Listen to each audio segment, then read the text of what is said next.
As someone with a PhD in anime plots, I think I'm the appropriate person to discuss the amount of plot that was in this week's episode as Reincarnated as the 7th Prince. That shook me. There was 2 points in this episode. I guess 4 if you consider one of those points was... You get my point. The first was when it fell on a boy's face. We'll get to that, and the end when she went psycho mode. We already knew our guy was pretty innocent in this situation. He bathed with a bunch of beauties and just swam away to go play with magic. And that honestly impressed me because usually when you have characters who are like second life over, they're in a pretty younger body and, you know, basically they're kind of acting like, you know, they're still like in their adult years and then they have like these like child waifus. It's kind of the reverse where it's like he's surrounded by all these like adult beauties and he just doesn't care. Like it's an inconvenience to him that he got smothered. He's not embarrassed by it. He's just inconvenienced by this situation and now he's going to go play with magic. And if you ever dare to insult her master, she goes goblin mode. She goes demon mode. She goes psycho mode. She goes insane bitch mode.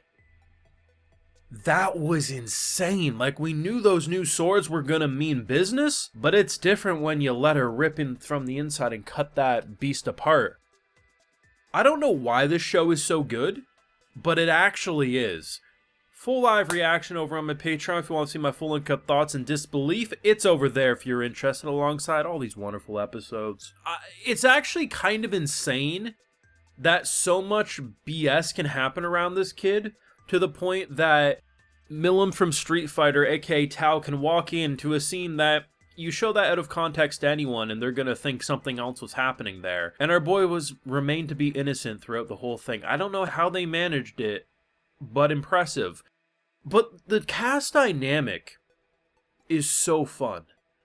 I didn't realize how good Sylpha and Tao were going to be together, but it's like if you take Mio and Tomoe from Tsukimichi and you make them 10 times more violent and chaotic, that feels like the dynamic we're about to experience.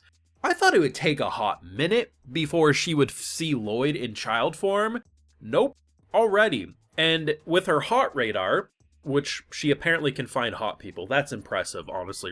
Respect and props to her. She recognized, like, you kind of look like Robert, you're also doing the breathing, but she naturally doesn't think that he shrunk down or anything, right? You know, if anything, she might think like, oh, maybe this is a relative of some sort. But the idea that she comes in and just immediately the spice between her and the maid is just fantastic. And the idea that we end up getting, well, they were building into a sexy brawl because she comes out of the tent with probably the most supportive of buttons next to Hestia's string in order to keep those bazongas covered up. The knights are all blushing in the background ready to see some hot wrestling, and in return they just get their asses beat, and then in comes monsters. I don't know what in hell's pit that was, but that looked like a crackhead dog, man. That thing came out looking weird, and the longer it went on, the more demented it looked. But there was a couple of cool, well, honestly, all the designs were cool that they were fighting, but just there was actually a lot of variety. And watching this maid pop off, I thought our boy was gonna master magic in like 5 minutes and use that to win the day. Nope.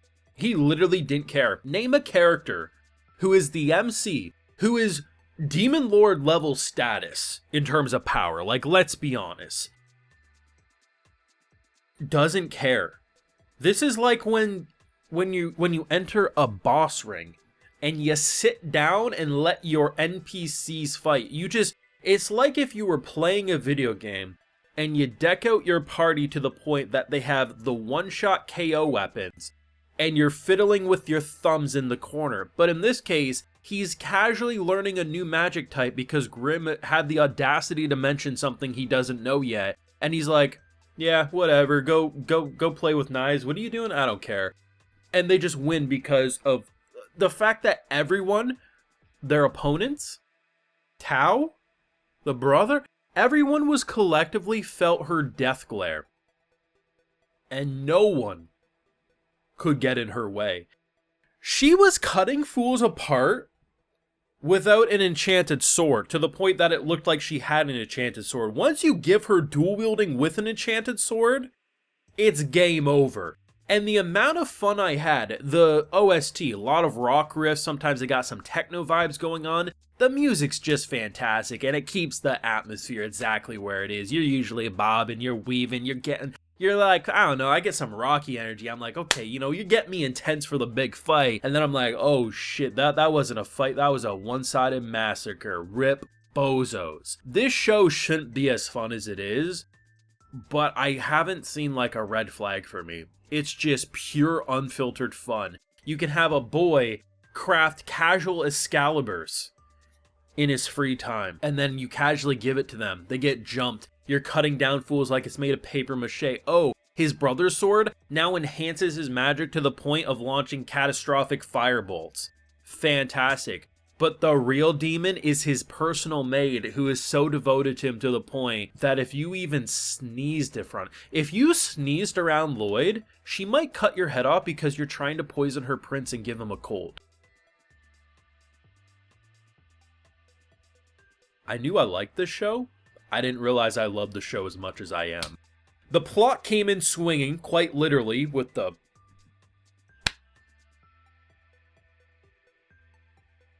I can't say certain things on YouTube, but you catch my drift of how it happened. Caught me by surprise, but what caught me more by surprise was how Higurashi death glare she had going on. 2 times. 2 separate times, and in one of those times there was 2 very big points that shook me to my core and had me saying, bring on the next episode of Reincarnated as the 7th Prince. And honestly, it's kind of funny because this isn't an isekai, it's just a straight up reincarnation story. So this world is it's just wild, man. And honestly, I actually think Lloyd is a fantastic lead. He's just, the fact that he's literally, it's not that he doesn't care about people surrounding him. He actually loves his brother. He loves his family and friends. But the fact that in terms of chaos, death, and carnage, oblivious, sexual things, oblivious just doesn't, it's not that he's stupid, he just doesn't care. It's like, oh, I don't know how to do that magic. Yeah, whatever, completely doesn't care about what's happening because there's a new spell he could learn. This is the beginning of this show, man.